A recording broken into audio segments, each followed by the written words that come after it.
Hey guys, welcome back to the Project Management Sandbox. This is Chris, and as you know, here we talk about career development, project management, and professional growth. Today, I would like to touch base on the STAR or CAR methods. We will talk about what is that, what's the breakdown for both of those abbreviations, and where they are used. I'm sure you have kind of heard of both of them before, and some heads up for you, they are mostly used in the interview process. Before we start, make sure that you're subscribed to my channel and the notification bell is ticked, otherwise you're gonna be missing a lot from the upcoming videos. I mean, a lot of value. Getting back to the STAR or CAR methods, both of them are used to respond to the interview questions. Mostly those techniques are applicable to behavioral questions and they're widely used in the tech industry these days. I'm sure that in other industries they're also used, but as long as I'm working in the tech industry, here I'm talking about this niche. By the way, make sure to check those couple of videos on how to fail the PM interview and what is the company mindset. So what are those STAR and CAR methods? There is a reason why I have put them together within one episode, because they are both corresponding to the same goal. Let's see what is the breakdown of those abbreviations. For the STAR method, these are S for situation, T for task, A for action, and R for result. While in the CAR method, C is for context, meaning you need to highlight the situation and the task together. A is for action and R is obviously for the result. So let's see what is expected of all of those components. To clarify this even further, let's determine what are the behavioral questions that could be asked during the interview flow. In a couple of words, behavioral questions are all of the questions that are started from "tell me about the time when." Or, in other words, these are the questions that are related to your past experience and to your background, to find out how have you managed to solve this or that situation, or what have you managed to achieve or bypass, and what's basically on the backstage of your expertise. These also could be questions like "tell me about your biggest accomplishment" or "tell me about your biggest fail at work." If I am the interviewer and if I'm asking you such questions, I need to know how have you behaved in the past, because this could help me potentially predict on how are you going to behave in the future. From my personal perspective, I could probably question it from the angle that there are likely less to no opportunity that you're gonna be in the same circumstances that you have been in the past. Most likely, the more professional you are, the more experience you have, meaning that based on the past experience, most likely you will know how to act in the future and how to approach this and that situation. And by the way, in this episode, I have also provided the determination of a professional. If I remember correctly, the professional is a person who has managed to make all the mistakes in the very narrow field. This means that he or she has failed in almost all the possible relevant situations and learned the lessons from the past, so that in the future this person knows exactly on how to better approach some type of a challenge or an issue, so that it will have the best possible outcome. So getting back to the behavioral question, the very important component in responses to those types of questions is the how component. Meaning that we not only want to show what was the situation and the outcome, you want to show how have you approached the situation and how have you contributed to the outcome. The outcomes could definitely not always be positive. Sometimes this could be a negative outcome. This is also okay, as I was just saying, professionally someone who has made a lot of mistakes in the past, meaning that not all the situations were successful. But what is very important in such a case is that you have managed to learn the lessons. And you know what you have been doing wrong not to repeat it in the future. Let me give you an example from my past experience on how could it be covered under the STAR method. Okay, this could be this one. Like, tell me about the time when you went beyond your responsibilities to provide a better experience for the customer. Let's start from the situation. On one of my past projects, we have been delivering new features and deploying them to production, and that specific application that we have been working on was translated into 4 languages: English, Spanish, German, and French. However, when the production date came, by verifying the project scope, I realized that for one of the pages we have only English localization while other translations were missing. So what was the task?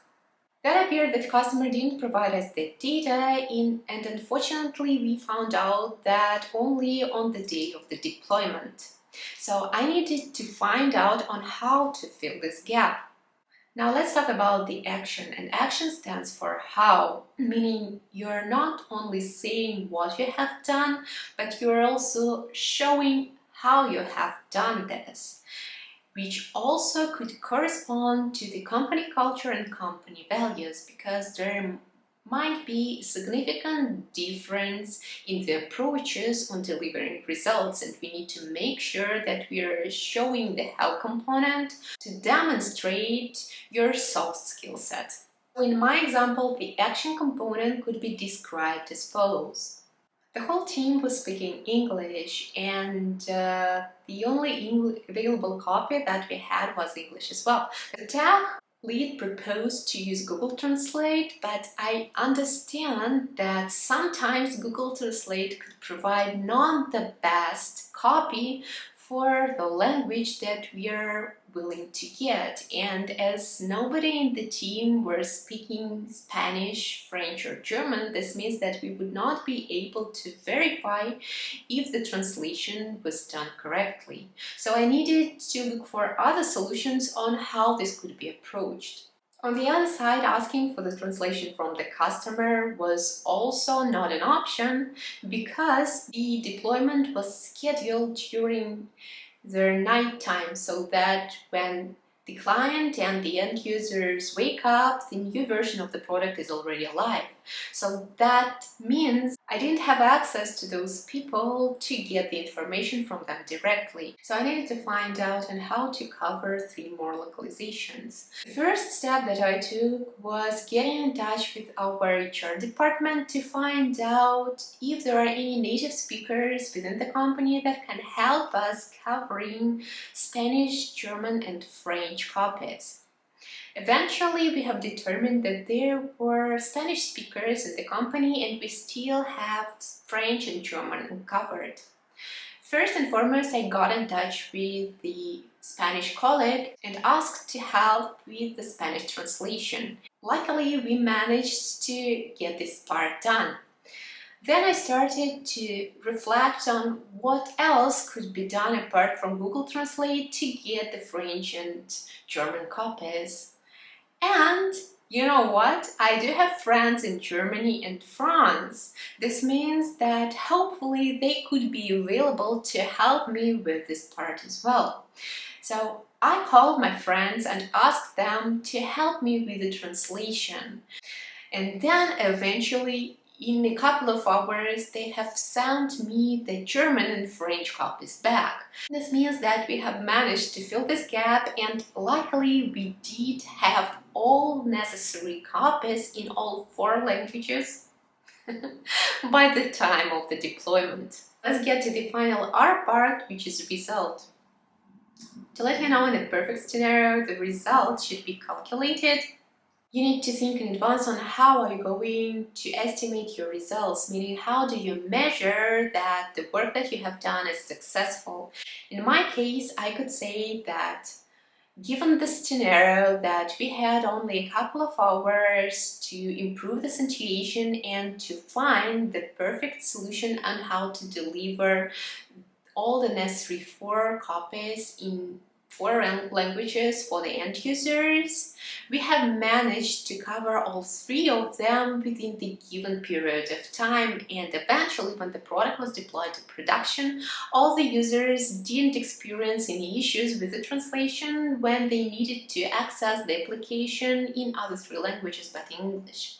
And now let's make a step even further on how do we reflect on the given situation, on the given scenario, and what could be done better next time so that we will not fail once again in the common situation.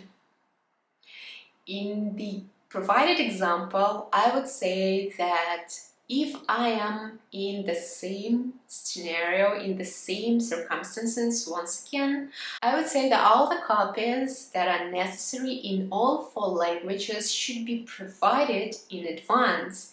This means that this should be a part of the testing experience. The quality assurance flow should include the localization planned in advance so that during the scope verification, during tests, the QA guys, the test engineers could make sure that all the languages that the product is translated to are present and available for the end user so that we are not gonna get any issues moving forward when the production time comes.